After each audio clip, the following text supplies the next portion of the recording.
கிட்டத்தட்ட 80,000 மரக்கன்றுகள் நட்டிருக்கிறோம். இது கொஞ்சம் தொய்வாக தான் போயிட்டே இருந்துச்சு.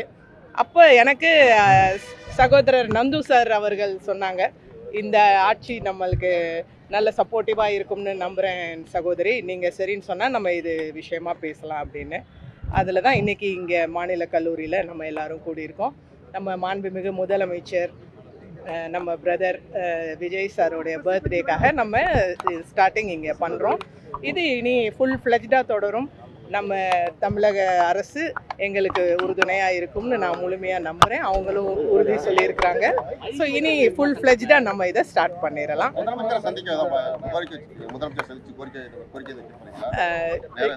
இப்போ அது பண்ணல. அவங்க எல்லாம் மற்ற வேலைகளில் ரொம்ப பிஸியாக இருக்கிறாங்க.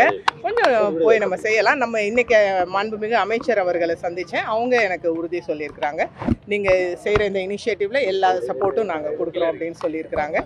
ஸோ இதை தொடர்ந்து இனி செய்ய போகிறோம். நம்ம ரொம்ப ரொம்ப ரொம்ப சிறப்பாக இருக்குது, ரொம்ப அழகாக இருக்குது, அதனால நல்லா இருக்குது. நேற்று கூட ஷோபா அம்மா கிட்ட நான் பேசினேன். அம்மா இந்த மாதிரி நாளைக்கு நான் போய் மாநில கல்லூரியில் இந்த நிகழ்ச்சி இருக்குமான்னாங்க. வாழ்த்துக்கள்மா, ரொம்ப நல்லபடியாக பண்ணுங்க அப்படின்னு சொல்லியிருக்கிறாங்க. ஸோ அவங்க ஆசீர்வாதமும் நம்ம எல்லாருக்கும் இருக்குது. தொடர்ந்து இதை நம்ம இனி முழு முனைப்போடு செய்ய ஆரம்பிக்கலாம். உங்கள் எல்லாரோடைய ஒத்துழைப்பும் எனக்கு வேணும். அதாவது கலாம் ஐயா சொன்னது விவேக் சார் கிட்ட, சார் இந்த வெப்பத்தை நீங்கள் குறைக்கணும்னா குறைஞ்சது 1 கோடி மரங்கள் இனி வளர்ந்து வரணும் அப்படின்னு. ஒரு மரம்ங்கிறது ஒரு முழு மரம் ஆகிறதுக்கு எப்படியும் 10 வருஷம் ஆகும். ஸோ 1 கோடி மரங்கள்னு அவங்க சொன்னது பேசிக். கண்டிப்பாக 1 கோடி மரங்கள் வந்தால் தான் தமிழ்நாட்டோடைய இந்த வெப்பத்தை கொஞ்சம் குறைக்க முடியும்னு சொல்லியிருக்கிறாங்க. இந்த இலக்கை நம்ம அப்படி அடைஞ்சிட்டோம்னா, ஐயாவுடைய ஆசீர்வாதத்தில் நம்ம இந்த இலக்கை அடைஞ்சிட்டோம்னா மேலும் மேலும் நம்ம இன்னும் போய்கிட்டே இருக்கலாம். நம்ம இன்னும் நிறைய மரங்கள் வந்தால் தான் நம்மளுக்கு இந்த வெப்பத்தை கொஞ்சம் குறைக்க முடியும். அதை தவிர வேறு வழியே இல்லை.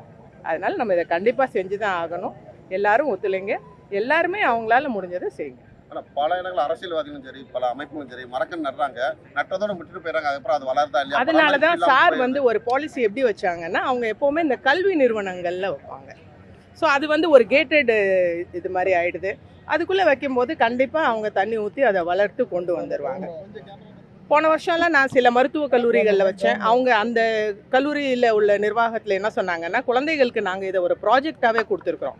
5 வருஷம் நீங்கள் இங்கே படிச்சுட்டு போகும்போது ஓரளவுக்கு பெரிய மரத்தை நீங்கள் உருவாக்கி கொடுத்துட்டு போகணும், அது உங்களுக்கு ஒரு ப்ராஜெக்ட் அப்படின்னு சொன்னாங்க. ஸோ அப்படி சொல்லும்போது அது கண்டிப்பாக நல்லா வரும்.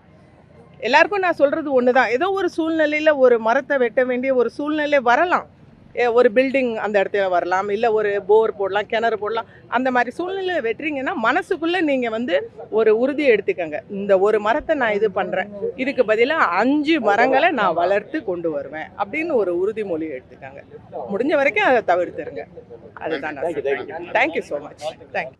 பிளே ஸ்டோர் மற்றும் ஆப் ஸ்டோரில் இருந்து பாலிமர் செயலியை QR கோடு மூலம் பதிவிறக்கம் செய்யுங்கள்.